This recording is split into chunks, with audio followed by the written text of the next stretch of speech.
আসসালামু আলাইকুম dear viewer, সফটওয়্যারে আপনাকে স্বাগতম। এই ভিডিওতে আমরা জানব কিভাবে HTML ফাইল তৈরি করে সেভ করা যায় এবং সেই সাথে কিভাবে HTML কোডের আউটপুট দেখা যায়। HTML ফাইল সেভ করার সময় এক্সটেনশন হবে .html।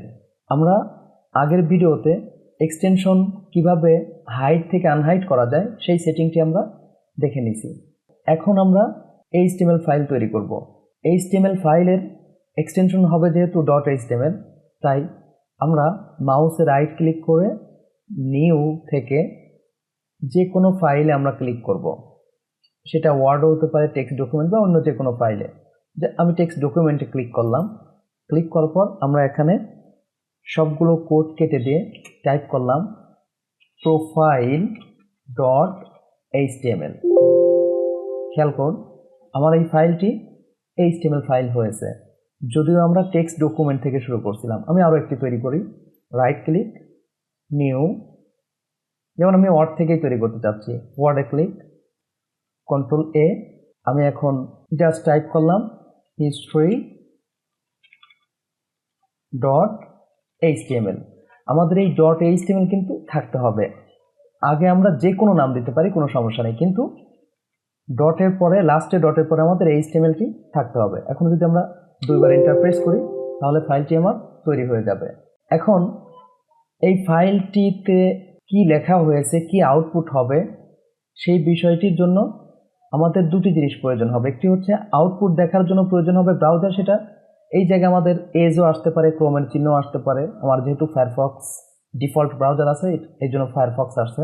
তো আউটপুট দেখার জন্য আমাদের ব্রাউজার নিতে হবে, সেটা যে কোনো ব্রাউজার হতে পারে।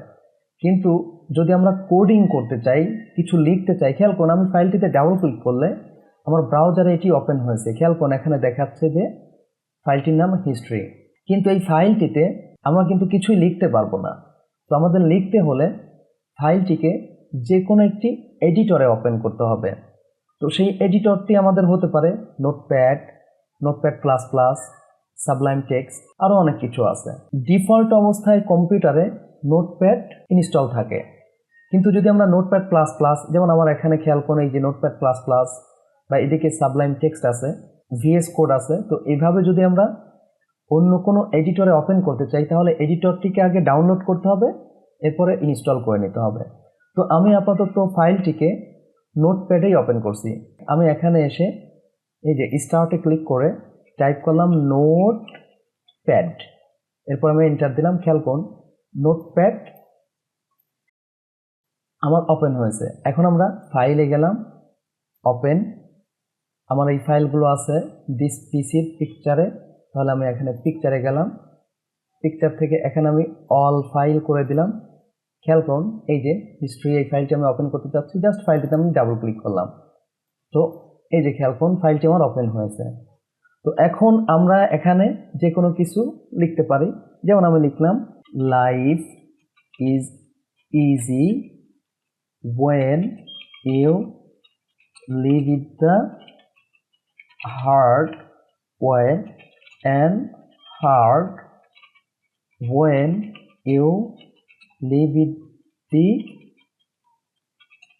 easy way। আপনি যে কোনো কিছু লিখতে পারেন, আমি জাস্ট একটা কিছু লিখলাম।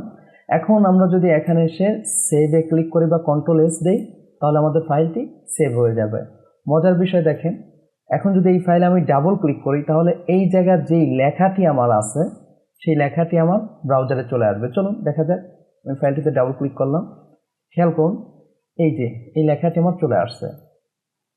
তো এইভাবে এই ফাইলগুলোকে আমরা নোটপ্যাডে ওপেন করে, যেমন আমি আরও একবার ওপেন করছি প্রোফাইল ফাইলটি, ওপেন, আমি গেলাম পিকচার, অর্থাৎ ফাইলটি আমার যেই জায়গায় আছে সেই ফোল্ডারে, তারপরে এখান থেকে আমি অল ফাইলস করে আমি প্রোফাইল ওপেন করলাম। খেয়াল করুন আমার প্রোফাইল ওপেন হয়েছে। আমি এখানে টাইপ করলাম this is my profile page. এখন যদি আমরা কন্ট্রোল S দিই বা এখান থেকে সেভে ক্লিক করি তাহলে ফাইলটি আমার সেভ হয়ে যাবে।